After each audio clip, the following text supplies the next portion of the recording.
आने वाला नन्हा मेहमान अक्सर खुशियां लेकर आता है, पर अगर उन खुशियों पर किसी पराये की नजर लग जाए तो ये कहानी अनामिका की है। अनामिका, जिसे अंदाजा भी नहीं था कि उसके साथ क्या होने वाला था। अनामिका, मैं निकलता हूं, तुम परेशान मत होना, मैं 1 हफ्ते में लौट आऊंगा। विशाल, मुझसे ज्यादा तो तुम परेशान दिख रहे हो। अरे प्रेग्नेंट मैं हूं, तुम नहीं। पर फिर भी मैं तुम्हें अकेला छोड़कर जा रहा हूं। प्रॉमिस मी कि जो जो मैंने कहा है वो ध्यान रखोगी। हाँ बाबा, भीगे बालों में बाहर नहीं जाना है, हमेशा अपने साथ एक चाकू या नील कटर रखना है, सब याद है मुझे। अब जाओ वरना देर हो जाएगी। अच्छा हाँ, मैंने पड़ोस वाली मेहता आंटी को भी इन्फॉर्म कर दिया है। तुम्हें किसी भी चीज की जरूरत हो तो उन्हें कॉल कर लेना, वो पास में ही रहती है तो थोड़ी हेल्प हो जाएगी। हाँ, पिछली बार भी उन्होंने मेरी बहुत मदद की थी, तुम फिक्र मत करो, कोई जरूरत पड़ी तो मैं उन्हें बुला लूंगी। एक तो जिस हिसाब से मेरे ट्रिप्स हो रहे हैं, लॉन्ग टर्म के लिए हमें किसी केयर टेकर को ढूंढ ही लेना चाहिए। खैर, अब मैं चलता हूं। तो उसके बाद विशाल वहां से चला गया और घर पर रह गई तो बस अनामिका, बिल्कुल अकेली। तो अपने कमरे में लेटे हुए उसने अपनी आंखें बंद ही की थी कि तभी हाँ, बच्चा, ये बच्चा कहाँ रो रहा है? आवाज तो बाहर से आ रही है, जाकर देखती हूँ। तो अनामिका जैसे ही हॉल में आई, उसने देखा कि वो बच्चे के रोने की आवाज टीवी से आ रही थी, पर उसे ये समझ नहीं आया कि ये टीवी कैसे ऑन हो गया? अजीब है। टीवी का यूं अपने आप ऑन हो जाना अनामिका को अजीब तो लगा, पर उसने इस बात पर ज्यादा सोचा नहीं और वापस अपने कमरे में लौट आई। पर अभी वो अपने बिस्तर पर बैठे ही थी कि उसका फोन बजा। हाँ, ये मेहता आंटी अभी क्यों फोन कर रही है? हेलो। हाँ अनामिका बेटा। जी आंटी, बोलिए। बेटा तुम्हारे घर कोई आने वाला था क्या? हाँ, नहीं तो क्यों? नहीं, वो बाहर कोई बहुत देर से खड़ा है, कोई औरत है शायद। औरत? नहीं आंटी, मैंने तो किसी को भी नहीं बुलाया है, और वैसे भी इतनी रात को कौन आएगा? हो सकता है किसी दूसरे के घर आई हो। नहीं बेटा, वो बहुत देर से बाहर खड़ी है, वो भी तुम्हारे दरवाजे के सामने। अच्छा, ठीक है आंटी, मैं देख लेती हूँ। अच्छा सुन, अगर जान पहचान ना हो तो दरवाजा मत खोलना, खिड़की से ही बात कर लेना। हाँ आंटी, ठीक है, मैं देखती हूँ। तो अनामिका फोन रखकर हॉल में चली गई और खिड़की से बाहर उस औरत को देखने लगी। एक्सक्यूज मी, हेलो, आप कौन है आप, और मेरे घर के सामने क्या कर रही हैं? अनामिका की आवाज लगाने पर जब वो औरत मुड़ी तो अनामिका उसे पहचान नहीं पाई। तभी वो बोली, नमस्कार अनामिका मैडम, आमी देवी। देवी? सॉरी, पर मैंने आपको पहचाना नहीं। तुम्हारा पति विशाल से बात हुआ था मेरा, वही भेजा हमको यहाँ। विशाल ने भेजा है? पर क्यों? तुम्हारा देखभाल करने के लिए। पेट से है ना तुम, हम प्रेग्नेंट औरत लोग का खास ख्याल रखते हैं। केयर टेकर है हम। ओह, ओके। विशाल बोल तो रहे थे केयर टेकर हायर करने के बारे में, पर मैं गेट खोलती हूँ, आप अंदर आ जाइए। तो अनामिका ने देवी को अपने घर के अंदर बुला लिया और दोनों बैठकर बातें करने लगी। जी, आप बहुत देर से बाहर खड़ी थी क्या?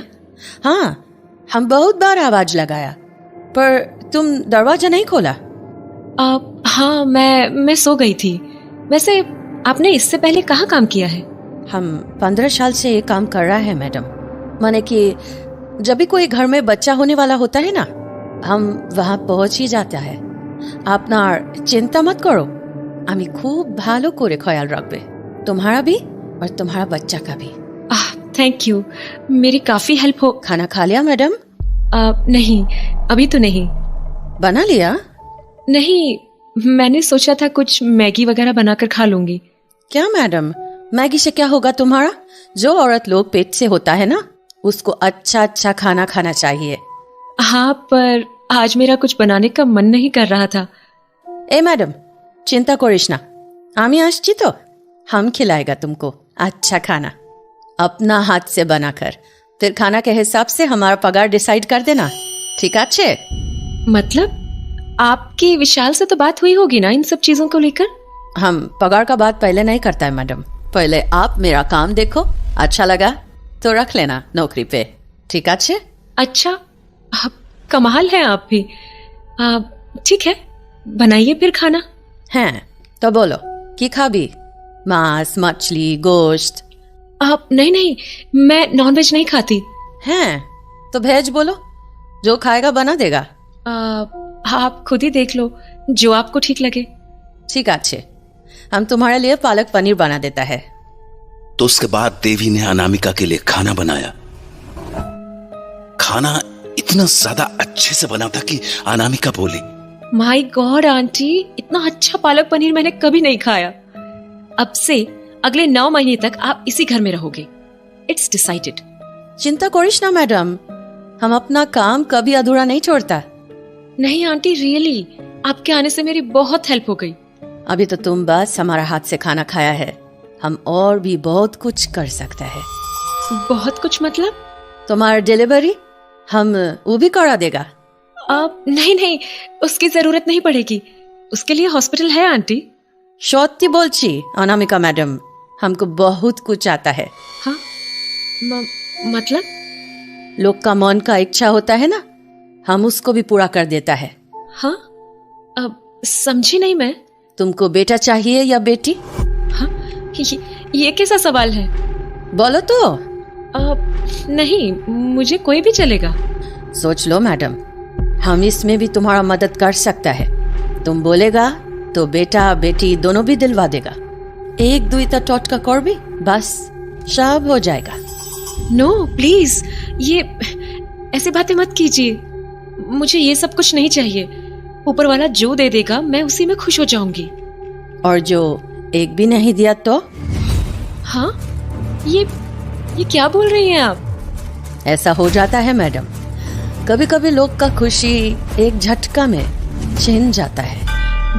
देखिए, आप ऐसी बातें करके मुझे अनकंफर्टेबल कर रही हैं। अरे चिंता करिस ना मैडम, हम तो तुमको बस ये बोला कि हम क्या क्या कर सकता है, कुछ करेगा थोड़ी। तुमको ये बात सब पसंद नहीं तो हम वो सब नहीं बोलेगा, कुछ और बात करेगा। और वैसे भी हमारे रहते तुमको घबराने का नहीं है, कुछ नहीं होने देगा हम तुमको। अच्छा आंटी, मैं सोच रही थी कि अब मैं सोने जाऊं, रात भी होने लगी है। ठीक আছে, जो बोलो। आमी आई दिखे सोफे थाके, हम यही सोफे पे सो जाएगा, ठीक আছে? एक्चुअली आप हॉल में मत सोना। केनो? बस ऐसे ही, आप मेरे कमरे में ही सो जाना। किंतु केनो? वो मेरा टीवी थोड़ा अजीब है। माने? मतलब इसमें कभी भी कुछ भी हो जाता है। अभी थोड़ी देर पहले मैं अपने कमरे में सोई थी तो ये टीवी अपने आप ऑन हो गया था। न जाने क्यों, पर इसमें ऐसे ही कुछ ना कुछ होता रहता है। इसलिए मैं नहीं चाहती कि आप भी परेशान हो, तो आप बेडरूम में ही सो जाना। अरे क्या मैडम, तुम भी, टीवी से कौन डरता है? रुको, अभी हम देखता है। तो उसके बाद देवी टीवी के पास चली गई और वहां जाते ही बोली, तुम यहाँ क्या कर रहा है? चले जा, खाने देखे चले जा। आंटी, चले जा, अभी कोई काम नहीं है, चले जा। आई दिखे, बाद में आना। आंटी, आप ये किससे बात कर रहे हो? वही जो जी टीवी के अंदर है। हाँ? क्या? दौड़ गया? हाँ, क्या? अरे हम मजाक कर रहा था तुम्हारे साथ में। क्या? तो आप भी जो बातें कर रहे थे वो अरे मजाक था बाबा। भय करो ना, कमाल है तुम भी मैडम। अपना घर का सामान से कौन डरता है? अब चलो, तुमको हम चौंपी कर देता है। चंपी? आंटी मैं तो सोने वाली थी ना। अरे तो चौंपी कर देगा तो खूब अच्छा नींद आएगा ना। आप चल। तो देवी की बात मानकर अनामिका अपने बिस्तर पर जाकर लेट गई और देवी उसके ठीक पीछे आकर बैठ गई। आंटी मसाज की सच में जरूरत है क्या? और नहीं तो की, देखना अभी तुम्हारा माथा एकदम हल्का हो जाएगा। हाँ। अब आंटी ये फूंक क्यों मार रही हो बालों में? फूंक ना की बोलছি तुम? हाँ मुझे फील हुआ। अरे ऐसी हवा होगा। चलो এখন आँखता बंद करो, तुम्हारा मालिश कर देता है हम। आह ये आप क्या कर रही हैं? ए नाना, वो गलती से तुम्हारा बाल हमारे हाथ में आ गया, हम इसको बाद में फेंक देगा, ठीक है? तुम बस अपना आँख बंद करो और सोने का कोशिश करो। आंटी रहने दीजिए ना, मैं ऐसे ही सो जाऊंगी। वैसे भी मेरी आंखें पता नहीं क्यों भारी हो रही हैं। ठीक है, जैसा तुम्हारा मर्जी, आराम करे सो जाओ। बस ना अपना कमरा से वो वाला दिया मत हटाना। दिया? कौन सा दिया? वो जो खिड़की पे रखा है ना, वही वाला। जब तक काम पूरा नहीं होता वो दिया का जलना बहुत जरूरी है। सो जाओ अनामिका, सो जाओ। तो उसके बाद अनामिका को एकदम से नींद आ गई, ऐसे जैसे मानो वो किसी नशे में चली गई हो। पर कुछ ही देर बाद उसे अपने सपने में कुछ अजीबो गरीब सा दिखा। उसकी आंखों के सामने बस अंधेरा था, पर फिर भी उस अंधेरे में उसे दो लंबे हाथ आते हुए दिखे जो धीरे धीरे उसके पेट को सहला रहे थे। पर जाने क्यों वो सब देखकर अनामिका का मन बेचैन सा होने लगा। वो पूरी ताकत से अपनी आंखों को खोल के उस सपने से बाहर आने की कोशिश कर रही थी, पर तभी उसे कुछ और भी देखा। अब अनामिका के हाथों में एक नन्हा सा बच्चा भी था, जिसे वो उन्हीं लंबे हाथों में दे रही थी, और धीरे धीरे वो बच्चा उससे दूर होता जा रहा था। तभी अनामिका ने एक चीख के साथ अपनी आंखें खोली।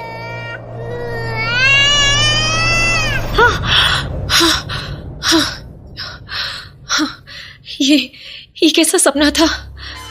My God. आंटी आप सो रही हैं क्या? लगता है आंटी गहरी नींद में है। मुझे ठीक से याद भी नहीं कि मेरी आंख कब लग गई। और जहां तक मुझे याद है आंटी ने वहां दिया रखा था ना, फिर वो कहां गया? अजीब है। अभी अनामिका इन बातों को समझने की कोशिश ही कर रही थी कि अचानक हॉल से किसी बच्चे के रोने की आवाज आने लगी। हाँ, फिर से बच्चे की आवाज। कहीं फिर से टीवी तो नहीं ऑन हो गया? जाकर देखती हूँ। पर इससे पहले कि अनामिका उठती, उसके पेट में अजीब सा दर्द होना शुरू हो गया। ये मेरे पेट में दर्द क्यों हो रहा है? उफ, ये बच्चे की आवाज तो बढ़ती ही जा रही है। मुझे जाकर देखना ही होगा। तो अनामिका कमरे से बाहर आई और उसने सबसे पहले उस चलते हुए टीवी को बंद किया। टीवी के बंद होते ही सब कुछ वापस शांत सा हो गया, पर उसे असली झटका लगना अभी बाकी था, क्योंकि जब उसने देवी को ढूंढने के लिए नजर घुमाई तो वो पूरे कमरे में कहीं नहीं मिले। आंटी कहाँ गई? आंटी ये आंटी कहाँ चली गई? कहीं भी नहीं दिख रही है। आंटी, ये सब क्या हो रहा है? मुझे कुछ समझ नहीं आ रहा है। आखिर आंटी गई कहाँ? और ये मेरे पेट में दर्द क्यों होने लगा है? कहीं कोई प्रॉब्लम तो नहीं है? मैं मेहता आंटी को कॉल करती हूँ।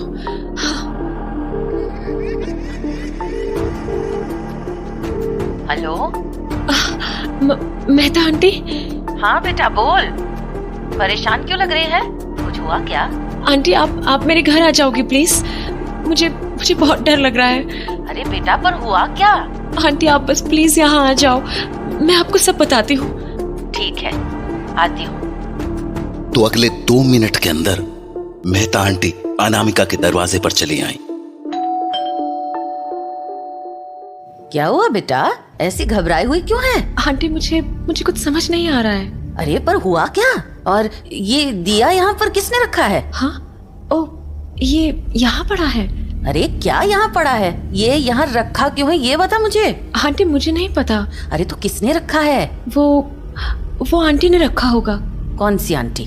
वही जो तेरे घर के बाहर खड़ी थी? हाँ। कौन है वो? जानती है तू उसे? नहीं। नहीं? तो फिर यहाँ क्या कर रही थी वो केयर टेकर की जॉब के लिए आई थी। Care taker? कहाँ से आई थी वो?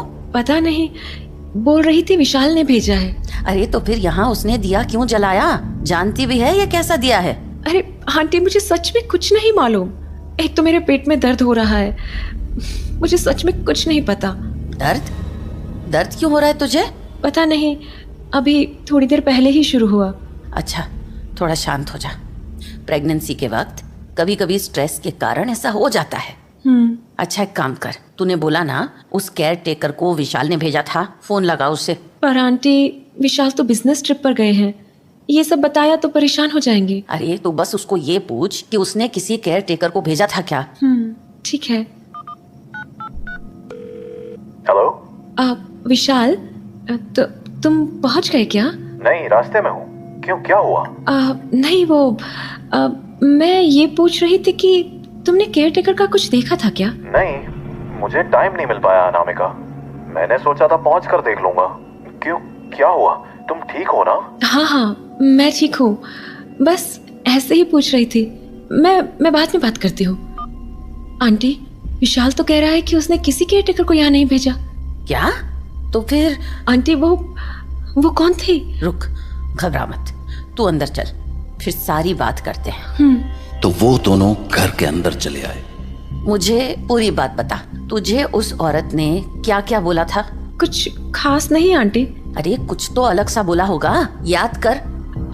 हाँ, उन्होंने एक बात तो अजीब बोली थी। कह रही थी कि कुछ टोटके से बच्चे करा सकती हैं, ऐसा कुछ। क्या टोटका? हाँ, पर उसने तुझे कुछ दिया था? नहीं। कुछ खाने को दिया था? कुछ ऐसा जो वो अपने घर से लाई हो? नहीं आंटी, वैसा तो कुछ भी नहीं दिया, पर मुझे खाना बनाकर जरूर खिलाया था। और क्या किया था? याद कर बेटा, याद कर। हाँ, उन्होंने मेरे बालों की चंपी की थी, तब भी उन्होंने कुछ अजीब सी हरकत की थी। कैसी हरकत? उन्होंने मेरे बालों पर फूंक मारी और फिर कुछ बाल भी तोड़े। उसके बाद उसने कुछ और भी किया था? हाँ, उन्होंने दिए को हटाने से मना किया था।